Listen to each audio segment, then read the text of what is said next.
एक गांव में अर्जुन नाम का एक लड़का रहता था। अर्जुन पढ़ाई में बहुत होशियार था और सब उसकी बुद्धि और तेज दिमाग की तारीफ करते थे। लेकिन अर्जुन की एक बड़ी कमजोरी थी, वह समय का सही उपयोग नहीं करता था।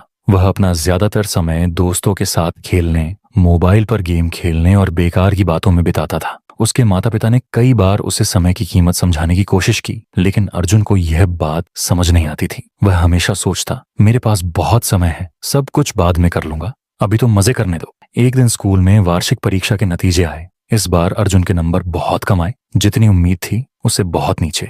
जिस अर्जुन की टीचर तारीफ करते थे वही अब निराश हो गए। यहाँ तक कि उसके दोस्त भी उससे दूर होने लगे। घर लौटकर अर्जुन ने अपने माता पिता को रिपोर्ट कार्ड देखते हुए निराश देखा।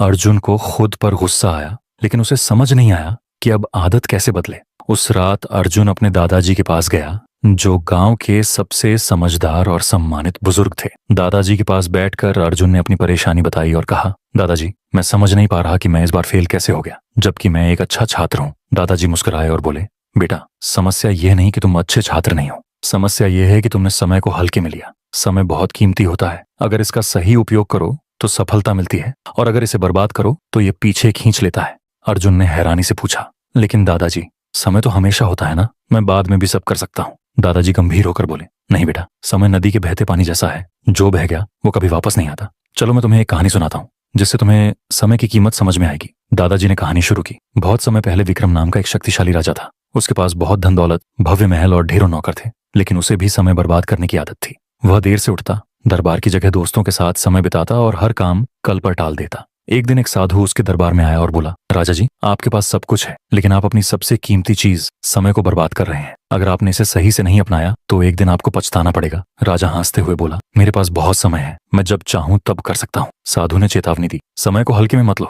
ये सबसे बड़े राजाओं को भी बर्बाद कर सकता है। लेकिन राजा ने बात नहीं मानी। सालों बीत गए, राजा बूढ़ा हो गया, उसका स्वास्थ्य बिगड़ गया, सेना हारने लगी और जनता का विश्वास भी खो गया। तब राजा को समझ आया कि उसने अपना समय बेकार की चीजों में गंवा दिया। वह उस साधु को ढूंढने निकला, लेकिन वह कहीं नहीं मिला। अब राजा को पछतावा हुआ, लेकिन तब तक बहुत देर हो चुकी थी। उसने समझा कि असली खजाना तो समय है। ये कहानी सुनकर अर्जुन सोच में पड़ गया। उसे पहली बार महसूस हुआ कि उसने कितना कीमती समय बर्बाद कर दिया। उसने पूछा, दादाजी, क्या मैं अब भी अपना जीवन बदल सकता हूँ? दादाजी मुस्कुराकर बोले, बिल्कुल बेटा, समय का चक्र कभी रुकता नहीं। अगर आज से तुम समय का सही उपयोग करना शुरू करो तो तुम्हें सफल होने से कोई नहीं रोक सकता। लेकिन याद रखना, जो काम आज कर सकते हो उसे कल पर मत टालो। उस दिन के बाद अर्जुन ने संकल्प लिया कि वह समय का सही उपयोग करेगा। उसने एक दिनचर्या बनाई, हर काम के लिए समय तय किया। वह सुबह जल्दी उठने लगा, पढ़ाई पर ध्यान देने लगा